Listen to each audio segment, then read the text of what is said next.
saudara-saudara sekalian, yang selanjutnya adalah berpikir universal, berpikir secara menyeluruh, tidak sebatas pada bagian tertentu tapi mencakup keseluruhan aspek. Artinya apa?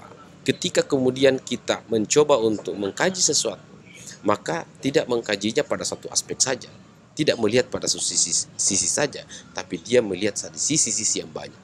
Saya ingin sedikit berbicara terkait dengan ini. Yang pertama, saudara-saudara sekalian, ada tiga orang buta.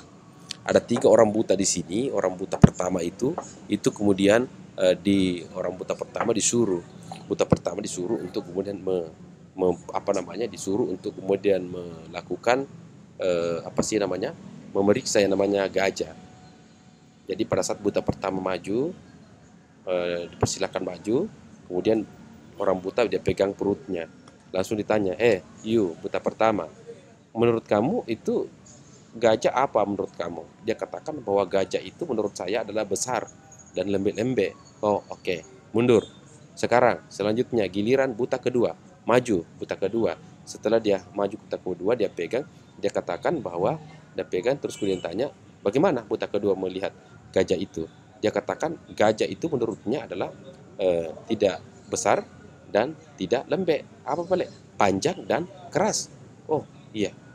Oke, kalau begitu, mundur. Buta ketiga. Bagaimana menurut Anda buta ketiga? Dia katakan, wah tidak panjang. Terus apa? Lebar. Lalu, yang lain tidak besar. Lalu, tapi tidak keras, tapi lembek. Nah, kemudian dia pegang misalnya telinganya. Nah, tiga aspek ini kita harus melihat secara menyeluruh. Ingat, orang yang keempat pasti kalau dia memiliki kesadaran yang sangat besar, maka dia pasti memiliki sebuah pandangan yang sangat benar. Bagaimana bisa? Dia dapat menyimpulkan pandangan buta satu, pandangan buta dua, pandangan buta tiga. Bagaimana bentuk pandangannya? Paling tidak dia mengatakan bahwa menurut saya gajah itu adalah memiliki perut yang besar dan kemudian lembek dan kakinya yang panjang, kemudian adalah keras dan telinganya yang lebar dan lembek juga. Pasti pandangan nomor keempat ini itu kemudian memiliki pandangan yang terbaik di antara buta satu, buta dua, buta tiga. Saudara-saudara sekalian, itu makna bahwasanya kita harus berpikir secara universal. Boleh saja pandangan orang itu berbeda dengan pandangan kita, jangan menjustifikasi itu salah. Atau kalau kita berpikir filsafat itu kan kita tidak pernah mengatakan pikirannya orang salah. Pasti kita mengatakan falazi. Falazi itu diartikan sebagai keliru. Pandangan seseorang itu paling banter dikatakan keliru cara berpikirnya, cara pandangnya. Tetapi tidak bisa menjustifikasi salah. Tidak ada pandangan yang salah, semua benar. Cuman ada yang terlalu banyak, ada yang kurang benar gitu. Sama kalau orang berfilsafat itu katanya kalau filsafat begini, tidak ada itu yang namanya neraka gitu loh. Lalu apa? Neraka itu merupakan surga yang paling rendah derajatnya. Kira-kira begitu cara berpikirnya. Tetapi tidak usah kita bahas di situ. Itu butuh waktu 5 hari 5 malam lagi diskusi tentang itu. Pola pikir universal adalah pola pikir yang memandang segala sesuatu dari berbagai sudut pandang dan menghilangkan perbedaan-perbedaan kecil dalam menghadapi sebuah permasalahan. Tadi yang saya katakan ya, tentang memandang segala sesuatu yang berpikir menghilangkan pandangan perbedaan. Dia tidak mau terlalu terjerumus melihat sesuatu perbedaan itu, tapi dia justru mau bagaimana menyatukan perbedaan itu. Pikir universal sangat diperlukan dalam menghadapi era globalisasi karena pola pikir kuno sulit diterapkan pada masa kini. Ya, seperti saya katakan tadi, cara berpikir universal itu adalah memenuhi kaidah-kaidah berpikir bahwa kalau dulu orang mengatakan, orang tua dulu itu kita kan begini, kalau laki-laki nanti anak, maka ya dia nanti akan jadi tentara atau polisi, kan gitu. Kalau perempuan nanti dia jadi guru gitu. Tidak pernah berpikir menjadi pengusaha, tidak pernah berpikir untuk. Jadi apa yang dia lakukan ya kalau tamat SMA ya mendaftar tentara, kalau misalnya dia tamat SMA ya dari dia mendaftar di perguruan tinggi yang jurusannya adalah jurusan pendidikan gitu. Walaupun tidak sesuai dengan karakternya mungkin, tapi di era globalisasi ini tentu kemudian seiring perkembangan teknologi semua orang bisa pintar memahami sesuatu, membaca sesuatu, tentu ada sikap-sikap yang dimiliki oleh sang anak untuk menentukan nasibnya sendiri di kelak kemudian.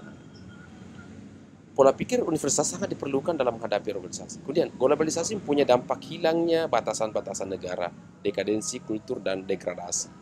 Ya, dekadensi maksudnya adalah dekadensi kultur itu penurunan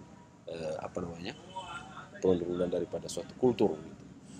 dampak-dampak hilangnya batas-batas negara, artinya sekarang ini kita tidak bisa lagi untuk mengatakan bagaimana yang dimaksud Amerika, karena kita sudah bisa melihat bagaimana sebenarnya Amerika itu dalam sudut pandang menggunakan media informasi yang sah, media informasi ya, yang sah, untuk kemudian kita bisa melihat berapa jumlah penduduk Amerika tahun 2020. Walaupun juga tentu akan tidak mungkin kita mengukur kebenarannya bahwa jumlah persis datanya sekian. Tetapi pun juga kalau kita ke Amerika kan tidak mungkin juga kita akan menjumlah satu persatu ini jumlah Amerika, penduduk Amerika, untuk kemudian besoknya kita umumkan bahwa sekian juta misalnya jumlah Amerika.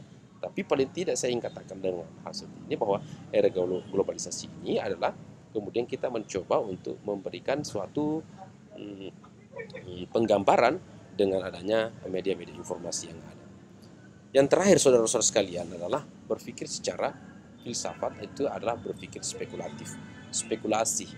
Spekulatif ini berpikir spekulatif terhadap kebenaran yang perlu pengujian untuk memberikan bukti kebenaran yang dipikirkan. Tadi baru satu ada kebenaran yang saya sampaikan ya, kebenaran koherensi. Kebenaran yang kedua yang mana dimaksud menurut Aristoteles itu adalah kebenaran korespondensi. Kebenaran korespondensi itu adalah kebenaran antara pernyataan seseorang itu kepada kita berkesesuaian dengan fakta yang terjadi. Sebagai sebuah contoh, kalau saya ingin bertanya kepada saudara-saudara sekian, maaf saya berikan contoh kepada yang belum pernah misalnya ke Jakarta, katakanlah seperti itu. Apakah Anda tahu bahwa ibu kota Indonesia itulah Jakarta? Tentu Anda mengatakan iya, saya percaya bahwa ibu kota Indonesia itu Jakarta. Oke. Kalau saya tanya lagi, apakah Anda misalnya mengetahui bahwa Monas itu ada aja di Jakarta? Mungkin Anda mengatakan ya, iya betul Monas ada di Jakarta. Nah, di saat yang bersamaan ketika saya tanya, apakah Anda pernah ke Jakarta? Bilang tidak pernah. Nah, di sini kan bagaimana bisa Anda mengatakan bahwa di Jakarta itu ada Monas, sedangkan Anda sendiri tidak pernah ke Jakarta? Lain tadi kebenaran koherensi ya, pernyataan kita Jakarta, Monas itu ada di Jakarta. Karena memang kita pernah ke Jakarta, melihat sendiri dan menyatakan sendiri. Ini lain pernyataan seseorang, ini korespondensi ya, pernyataan seseorang kepada kita sesuai dengan fakta. Orang bilang Jakarta itu, Monas itu adanya di Jakarta. Kita Tommy bilang, Monas beda ada di Jakarta. Tapi faktanya, pernah lihat nggak? Tidak. Wah, ini bahaya ini. Nah, artinya apa? Sumber-sumber orang tadi itu yang menyatakan bahwa Monas itu ada di Jakarta, itu harus diakui kebenarannya. Cara berpikir filsafat harus dilihat latar belakangnya. Jangan sampai juga orang yang tidak pernah ke Jakarta ini kemudian ngomong begitu. Nah, saudara-saudara sekalian, koherensi ini, korespondensi ini, kebenaran korespondensi ini sangat-sangat dibutuhkan di dalam mengarungi lautan media sosial hari ini yang muncul viral. Terkadang yang disampaikan media sosial itu tidak persis sama dengan fakta-fakta yang terjadi di lapangan. Dan untuk itu, cara berpikir filsafatlah yang harus mencoba untuk memberikan penjelasan-penjelasan tersebut. Boleh saja bahwa seseorang itu mengatakan bahwa ada gempa bumi misalnya di Tasikmalaya, tetapi di media sosial kita baca, tapi kita tidak pernah lihat Tasikmalaya. Lalu kemudian ternyata di Tasikmalaya sedang baik-baik saja. Nah, ini riskannya. Nah, demikian juga saudara-saudara sekalian, kebenaran korespondensi ini itu pada tataran ketika ada kemudian sedang melaksanakan penelitian atau sedang membuat yang namanya tesis. Ketika Anda membuat tesis di kolom bab 2 itu kebenaran korespondensi itu. Kebenaran korespondensi. Orang yang membuat teori, misalnya kita mencari misalnya teori manajemen. Kita kan ambil copy paste misalnya teori manajemen, lalu kemudian dari para ahli ekonomi. Sedangkan kita tidak pernah membaca bukunya. Ini riskan terjadi plagiasi. Nah, yang paling parah kalau kita copy pandangan orang, kita ambil dari internet, ternyata itu salah. Nah, salah juga lah kita. Nah, ini spekulatif. Inilah kemudian dibutuhkan suatu cara berpikir yang koherensi. Tadi adalah pragmatis, kemudian koherensi. Masih ada satu, kebenaran kebenaran pragmatis. Nanti terakhir saya gambarkan. Berpikir spekulatif adalah berpikir yang tidak membutuhkan data dan fakta yang benar. Berpikir spekulatif adalah tidak membutuhkan fakta dan yang benar. Dalam filsafat, pemikiran spekulatif memang sah-sah saja sebagai bagian proses untuk menemukan pengetahuan kebenaran. Artinya apa begini? Bahwa terkadang dalam berpikir spekulatif ini selalu mencoba untuk memberikan ruang-ruang untuk tidak menghadirkan suatu fakta. Tapi pada prinsipnya tetap berada pada melahirkan suatu kebenaran yang menemukan suatu kebenaran. Nah, mari kita lihat, ada suatu kebenaran yang tidak perlu dilihat faktanya. Kebenaran yang pertama tadi koherensi, pasti kita lihat pernyataan seseorang sesuai dengan kenyataan, benaran korespondensi, pernyataan orang lain kepada kita sesuai dengan kenyataan. Dan ada yang satu memang tidak perlu dilihat yang namanya faktanya, tapi yang disebut dengan kebenaran pragmatis. Kebenaran pragmatis itu apa? Adalah kebenaran yang memiliki sebuah manfaat. Kebenaran yang memiliki manfaat ini adalah disebut juga dia sesuatu yang memiliki manfaat, sesuatu yang memiliki makna, sesuatu yang memiliki faedah, sesuatu yang memiliki nilai-nilai positif, itu adalah dianggap sebagai suatu kebenaran. Ketika ada yang bermanfaat, itu bukan salah. Itu cara berpikir, itu yang dimaksud dengan kebenaran. Jadi ada 3 kebenaran yang saya sebutkan pada kesempatan ini untuk kemudian menjadikan kita dasar dalam rangka berpikir secara filsafat.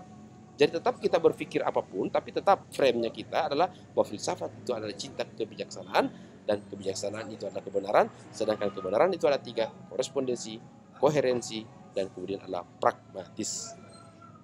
Saya kira demikian saudara-saudara sekalian, untuk saat ini saya bisa gambarkan. Sekian dan billahi taufiq wal hidayah. Assalamualaikum warahmatullahi wabarakatuh.